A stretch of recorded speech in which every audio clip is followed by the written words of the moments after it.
Time for you to be baptized into this life. Just like Kanan did for me and Ghost. Who? It's a story for a different time. You need to watch your back. Tommy gonna blow all this up. He's my partner, bro. He also the reason motherfucker getting shot.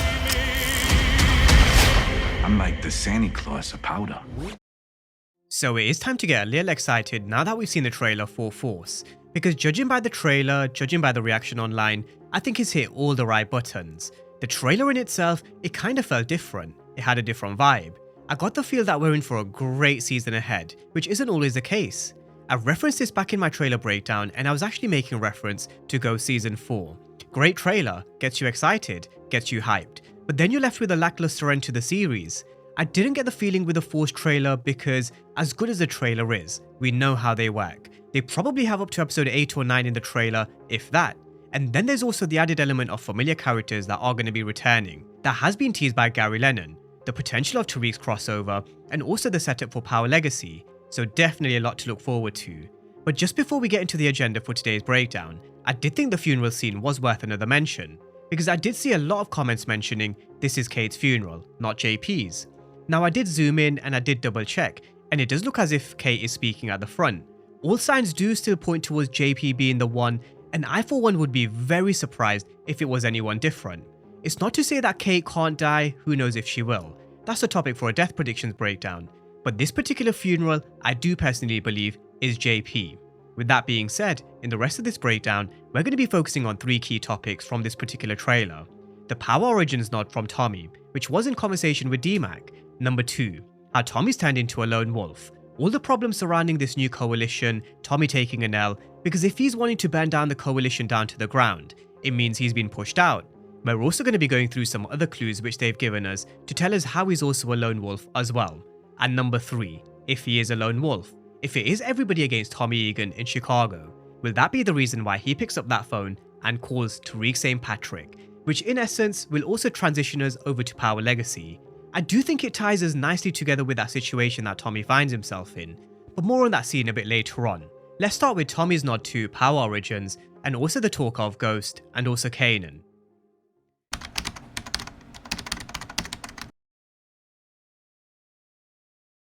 Now over on Deadline, when they released the trailer, they released an article which said the following.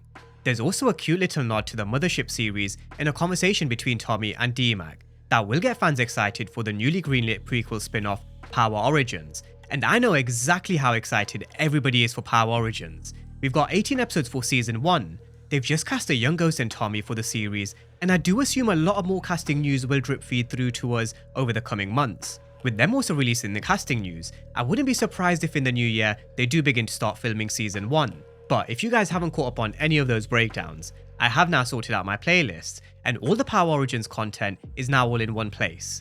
But we've heard Tommy making a nod to Power Origins. It's a cool little Easter egg, but as I mentioned in my original trailer breakdown, I do think it means more. I hope it means more.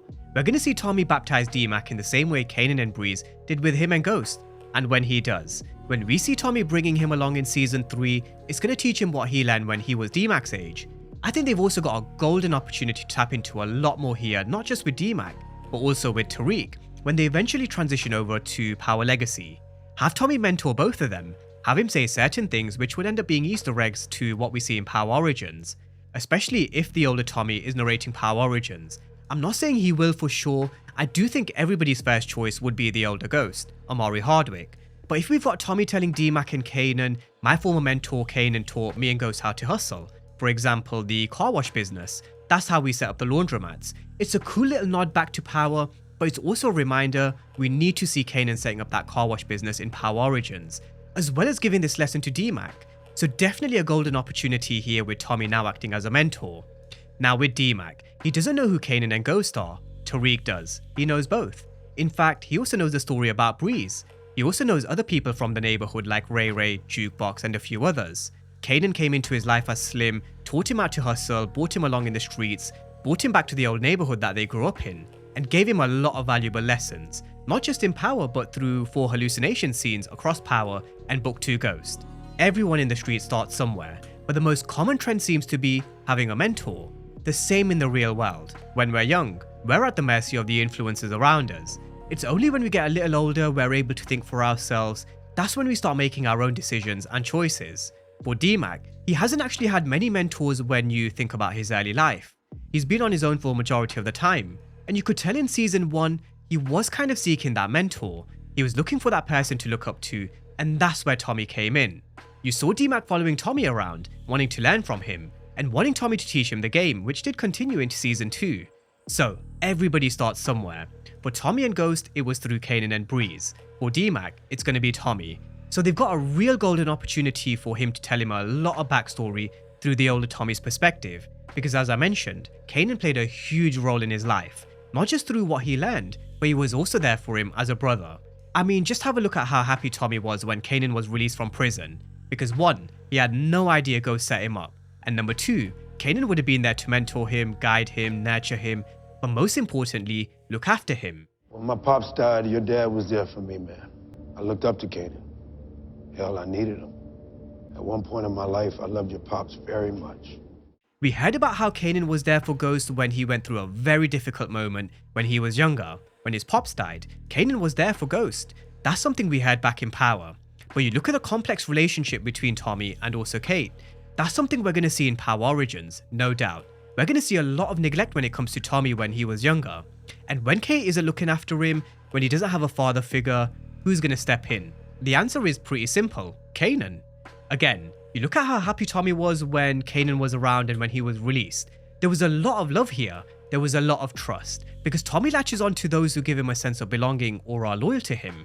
So Kanan meant a lot to Tommy, and I do think it's good to not just have this small little nod to Power Origins, but a chance for them to go even deeper into the older Tommy's version of his history with Kanan.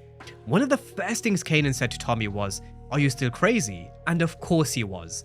Kanan also latched straight onto Tommy because when it came to manipulating, learning about their organization, he actually targeted Tommy because he knew he wouldn't be able to do the same with Ghost. He knew Ghost was way too smart. He knew Ghost would be able to see straight through him. But with Tommy, he didn't. Because of the relationship that they grew when they were younger, he knew what Tommy was like. And that's the relationship we need to see in Power Origins. I'm sure both Sasha Penn and Gary Lennon do speak and talk about how they can kind of add a few little Easter eggs which they can tie into each other's shows. We've already had one, but let's see if it transpires into anything more. But moving on to Tommy turning into a lone wolf.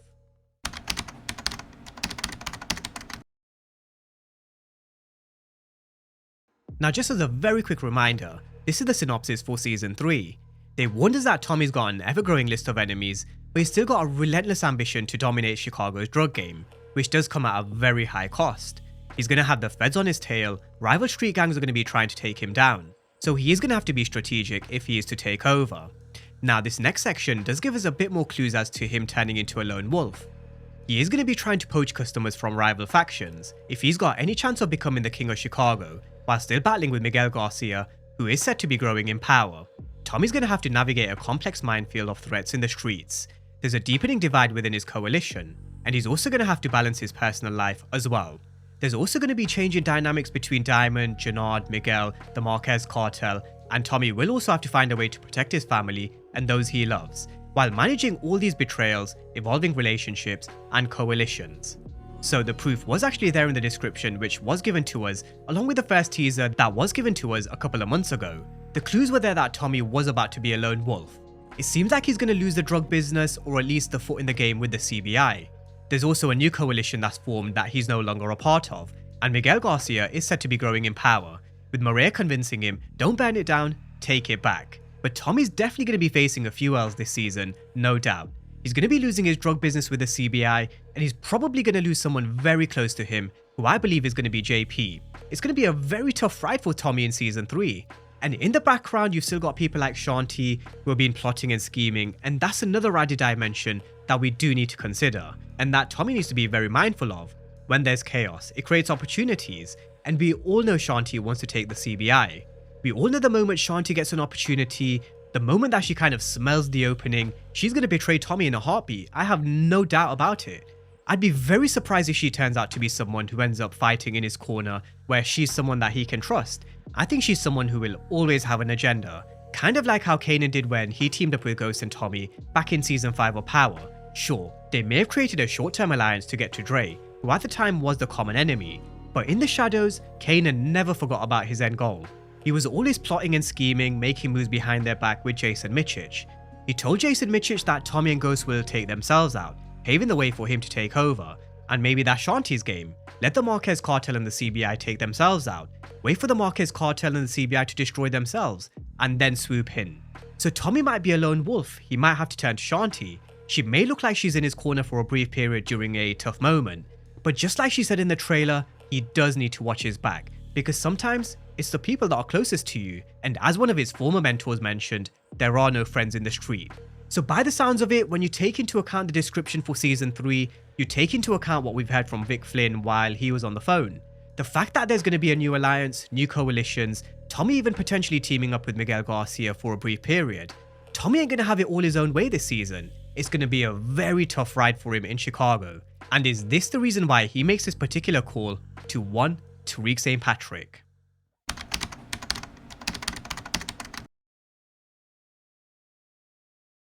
Now, it has been a while since we've spoken about Tariq getting this call in the after-end credits scene of Go Season 4, Episode 10. But in the comment section, I was asked to go through the Tariq situation and crossover again, and I do think based on what's been teased over the past few months, especially with Power Legacy, which was again mentioned in the Deadline article, although as yet confirmed, Joseph Sikora is set to be leading a spin-off set in the present day, in a development tentatively called Power Legacy, alongside fellow franchise star Michael Rainey Jr. as Tariq St. Patrick, if it goes to series. However, it is anyone's game at this point. So Power Legacy was mentioned yet again, and also with what Vic said in the trailer, based on Tommy being a lone wolf at some point in season 3, let's talk about Tariq coming to potentially help and this transition over to Power Legacy. If Tommy has turned into a lone wolf in season 3, based on the conversation from Vic, if it is everyone in Chicago against Tommy where everybody's turned on him, if he is having to look at rival gangs having to poach customers, if the CBI have ousted him from their organization, Janard's made his move, Shanti's turned on him, the Marquez cartel have turned their back on him, law enforcement are on his tail, if he's lost JP, which by this funeral is highly likely. Again, I really don't believe it's Kate's funeral, I do think she is speaking at the front. If it's everybody against Tommy Egan in Chicago with, say, maybe only D-Mac, Maria and a few others in his corner, is that going to be the catalyst that actually makes him call Tariq? I've already mentioned Tommy's definitely taken a few L's in season 3. I don't think Tommy leaves Chicago, or I don't think Tommy ends this series in complete victory. Nobody in Power ever does get any clear wins. We've seen our favourite characters get big wins, but there's always consequences. There are always loss of loved ones. There are always betrayals. Even when it comes to law enforcement, even when they get wins, it's never the big win that they want, and it always does come with consequences. In the grand scheme of things, I do think he will eventually win the war, but again, at what cost? So you go back to the phone call with Tariq, it does sound as if the other person on the other end of the phone that needs help, it does sound as if they are a lone wolf. Yeah, I do. What the fuck is going on now? So tell them niggas to bring the smoke. We'll come lay them the fuck out. Send me the details, and I'll be there. I'm on my way. So Tommy's obviously asked Tariq a question. Have you got this? Maybe guns, soldiers, maybe a crew. Tariq says, yeah, I do. What's going on though? So whatever Tommy's asked for, it's big. It's huge. Based on the conversation, he's clearly asked Tariq if he's got something because he needs help.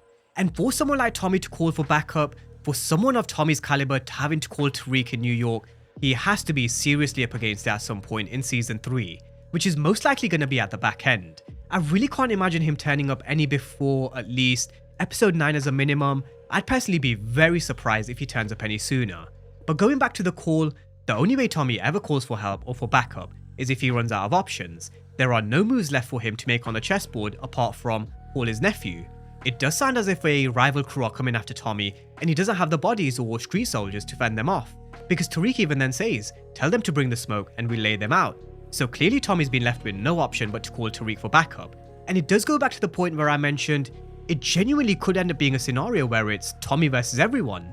Everybody's against Tommy and he hasn't got anybody in his corner apart from D-Mac. There has also been a couple of BTS images floating around where Tariq can actually be spotted on the set of Power Book 4 Force.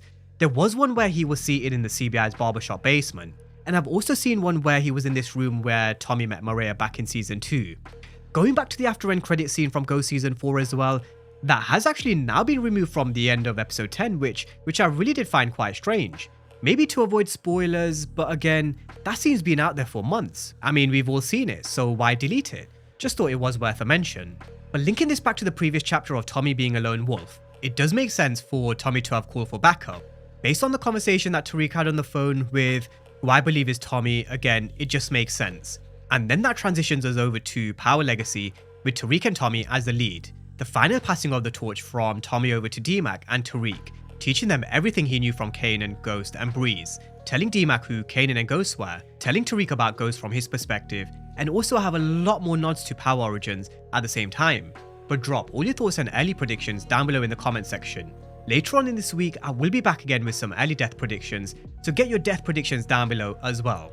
But as always, thank you guys for watching, and I'll see you next time.